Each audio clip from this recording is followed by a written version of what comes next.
یہ ہے side issue, اصل ایشو ہے فلسطین کا جو شروع ہونے والا ہے، بھٹی دہکے گی وہاں۔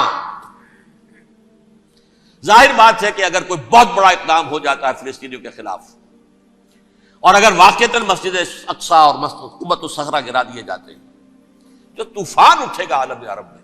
مسلمان ان پڑھ سے ان پڑھ اور بالکل بے دین، وہ بھی مسجد کی حرمت پر کٹ مرنے کو تیار ہو جاتا ہے۔ مسجد تو بنا دی شب بھر میں، ایمان کی حرارت والوں نے، من اپنا پرانا پاپی ہے، برسوں میں نماز ہی بن نہ سکا۔ وہ چاہے کانپور کی مسجد سے مسلمانوں نے جانے دی ہے، چاہے وہ شہید گنج کی مسجد تھی مسلمانوں نے جانے دی ہے، چاہے نماز نہ پڑھتے ہو، لیکن یہ جو حرمت اور یہ جو حمیت اور یہ غیرت ہے، اس سے جو طوفان اٹھے گا یہ ہوگا اس ملحمۃ العظمی، اس کی طرف پیش رفت ہو رہی۔ کتاب الملاحم سے احادیث کے حوالے سے کہ جن جنگوں کا حوالہ دیا حضور نے، پیشن گوئی کی ہے، اس کا نقطہ آغاز تھا خلیج کی جنگ۔ صدام حسین نے اسے کہا تھا یہ مدر آف وارز ہے، ام المحارب، یہ ایک جنگ نہیں ہے۔ اس کا نقشہ بھی حدیث میں موجود ہے، پیشن گوئی موجود تھی، اس وقت بھی ہم نے شائع کی تھی۔ لیکن اس میں جو جنگ اب ہونے والی وہ الملحمۃ العظمی۔ ملحمہ کسے کہتے ہیں؟ لحم گوشت کو کہتے ہیں، اور قصائی کی دکان کو عربی میں ملحم کہتے ہیں، جہاں گوشت کے ٹکڑے کیے جاتے ہیں۔ اور یہ جنگ صلیب ہوگی جو کہا ہے بش نے، یہ جنگ صلیب سیکنڈ ملینیم شروع ہوئی تھی تو پہلی صلیبی جنگ ہوئی تھی، تھرڈ ملینیم شروع ہوا ہے، یہ سیکنڈ صلیبی جنگ ہے، یہ کروسیڈ ہے۔ اور میں اس مرتبہ امریکہ گیا تھا تو پہلی مرتبہ مجھے وہاں ایک رسالہ ملا ٹرمپٹ نام کا۔ یہ امریکہ کے جو بہت ایکسٹریمسٹ قسم کے پروٹیسٹنٹس ہیں، یہ ان کا رسالہ ہے، اور ان کے بارے میں اب کہا جا رہا ہے وہ کرسچین زائنسٹ ہیں۔ آپ شاید پہلی مرتبہ یہ لفظ سن رہے ہو۔ زائنسٹ تو ہم سمجھتے ہیں یہودیوں کو، کرسچین زائنسٹ وہ ہیں جو ہیں تو عیسائی پروٹیسٹنٹس ہیں، لیکن اسرائیل کے وہ حمایتی یہودیوں سے بڑھ کر ہیں۔ یہ میری کسی پہلی تقریر میں شاید بہت سے حضرات کو یاد آ جائے، میں نے کہا تھا 4 سال پہلے ہمارا تنظیم اسلامی کا ایک کنونشن ہوا تھا ہوسٹن میں، امریکہ کا جنوبی علاقے کا شہر ہے۔ ایک سیشن اس میں ہم نے رکھا تھا انٹرفیتھ، ایک عیسائی کو بلایا تھا، ایک یہودی بہت بڑا وہاں کا عالم ہے اس کو بلایا تھا۔ اس یہودی عالم نے ڈاکٹر وشوگراڈ، جو وہاں کی یونیورسٹی میں پروفیسر ایمیریٹس ہے، اس نے کہا تھا کہ یہ اسرائیل کی تو سپورٹ کر رہے ہیں عیسائی، ہم تو نہیں کر رہے۔ جو پریکٹسنگ یہودی ہیں وہ زیادہ اسرائیل کے حق میں نہیں تھے، یہ تو سن 67 کے بعد انہوں نے اسرائیل کو تسلیم کیا ہے۔ اب یہ آخری کروسیڈ ہے جو شروع ہونے والا ہے۔ میں تو حیران ہوں کس قدر کھل کے وہ باتیں کرتے ہیں۔ رومن کیتھولکس کو وہ کہتے ہیں کہ یہ شیطان ہے، یہ پوپ شیطان ہے، یہ یورپ کو اس نے جمع کیا ہے کرسچینٹی کی بنیاد پر، اور اس میں زیادہ تر کیتھولکس ہیں۔ آپ کو معلوم ہے برطانیہ بڑی مشکل سے شامل ہوا ان کے ساتھ، اس لیے کہ وہ پروٹیسٹنٹ کا سردار تھا، ابھی پوری طرح نہیں ہے۔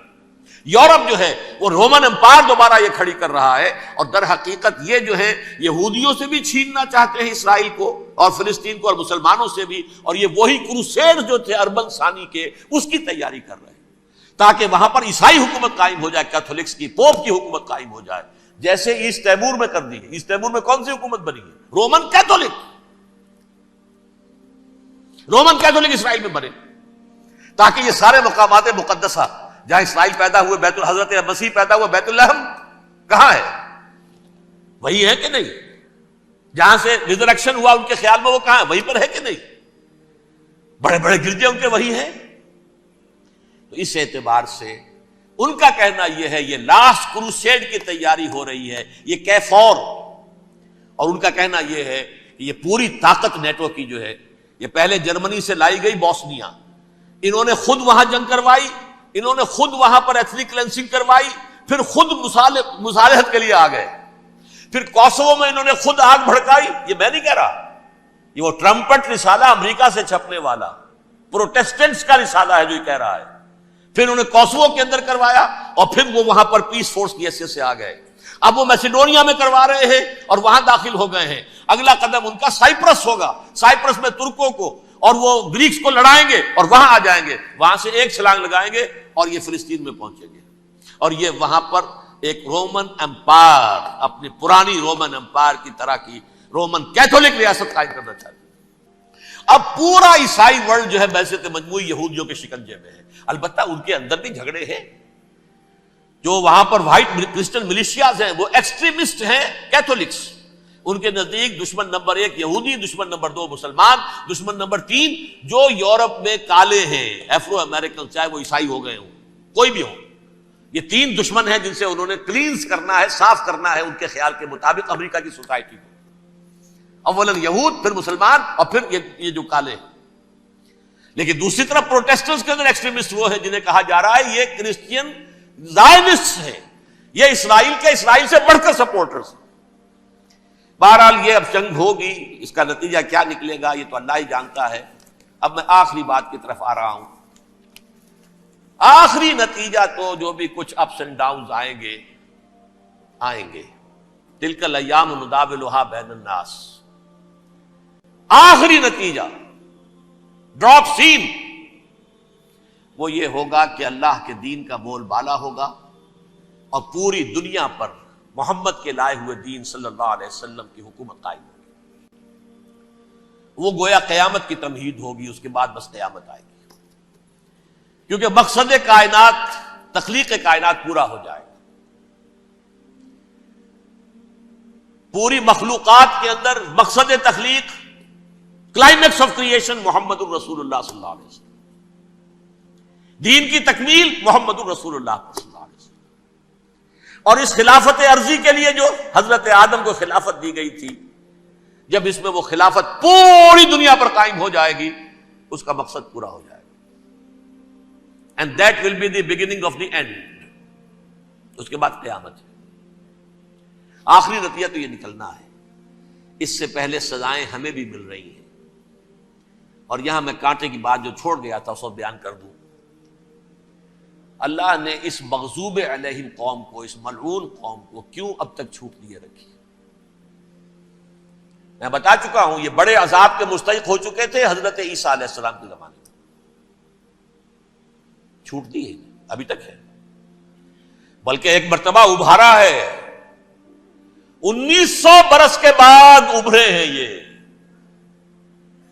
بالفور ڈیکلریشن 1917، سن 70 عیسوی کے بعد، تقریباً 1900 برس، 1850 برس تو ہے ہی کم سے کم۔ پھر creation of Israel 1948، 1967 extension of Israel, یروشلم پر قبضہ۔ یہ سارا جو ہے کیوں ہے؟ اللہ تعالیٰ اس خیر امت محمد صلی اللہ علیہ وسلم، اس کے بہترین حصے کو سزا ان ملعونوں کے ہاتھوں دے رہا ہے۔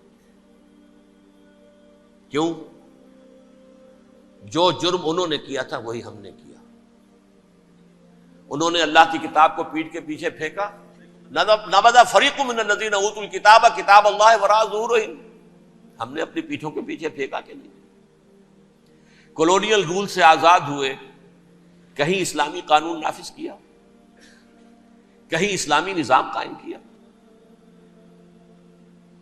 تو جو جرم ان کا تھا وہی ہمارا ہے، اور ہم خیر امت ہیں، اور ہمارے میں سے خیر ترین عرب ہے، ان پر اللہ کا فضل، ان کی مادری زبان میں اللہ کی کتاب موجود ہے۔ پھر انہوں نے اللہ کے دین کو پیٹھ دکھائی۔ جو ملک آزاد ہوا کولونیل رول سے، یا اس نے قبلہ کر لیا اپنا ماسکو کی طرف، یا کر لیا واشنگٹن کی طرف، کسی نے مکے کو قبلہ بنایا، یہ بدترین سزا ہے۔ ویل للعرب من شر قد اقترب۔ اور ترمذی شریف میں تو یہاں تک روایت ہے، من اقتراب الساعۃ ہلاک العرب، قیامت کے قرب کی ایک نشانی یہ بھی ہوگی کہ عرب ہلاک ہو جائیں گے۔ ایک حدیث میں الفاظ آتے ہیں کہ حضور نے جب کہا یہ ہوگا یہ ہوگا یہ ہوگا، یہ بربادی آئے گی، تو کسی زوجہ محترمہ نام میں بھول رہا ہوں، انہوں نے پوچھا کہ عرب اس دن کہاں ہوں گے؟ فرمایا العرب یومئذ قلیل، بہت کم، آخری خاتمہ ہونا ہے یہود کا حضرت مسیح علیہ السلام کے ہاتھوں. وہ عذاب جو 2000 برس تک ان سے ٹلا رہا وہ آئے گا اور ان کے رسول ہی کے ہاتھوں آئے گا. لیکن اس سے پہلے مسلمانوں پر یہ عذاب آ رہا ہے، ہولوکاسٹ کے درجے کا عذاب آ رہا ہے. البتہ ہم پاکستانی اس میں یوں سمجھ لیجئے کہ وہ تو خبریں موجود ہیں احادیث میں، وہاں تو جو ہونا ہے ہونا ہے. اتنے انسان بنیں گے کہ ایک پرندہ جو ہے اڑتا چلا جائے گا، وہ نہیں چاہے گا کہ نیچے اترے تو کسی لاش پر اترے، اسے جگہ نہیں ملے گی زمین خالی کر کہیں اتر سکے، تھک ہار کر گرے گا، مرے گا تو بھی لاش کے اوپر گرے گا. یہ الفاظ ہے حضور صلی اللہ علیہ وسلم. الملحمۃ العظمی الملحمۃ الکبریٰ، یہ لاسٹ کروسیڈ. ٹرمپٹ اخبار نے، میں اس کا فوٹو اسٹیٹ بھی کبھی آپ کو دکھا دوں، ویسے میرے ساتھ ہے وہ رسالہ ٹرمپٹ. دی لاسٹ کروسیڈ، اس کی تیاری ہو رہی ہے. وہ الملحمۃ العظمی اور ملحمۃ الکبریٰ جو ہے وہ آنے والی ہے. ابن ماجہ میں کبریٰ کہا ہے، اکبر کا مؤنث کبریٰ. ملحمہ کبریٰ سب سے بڑی جنگ اور ملحمہ عظمی سب سے عظیم جنگ.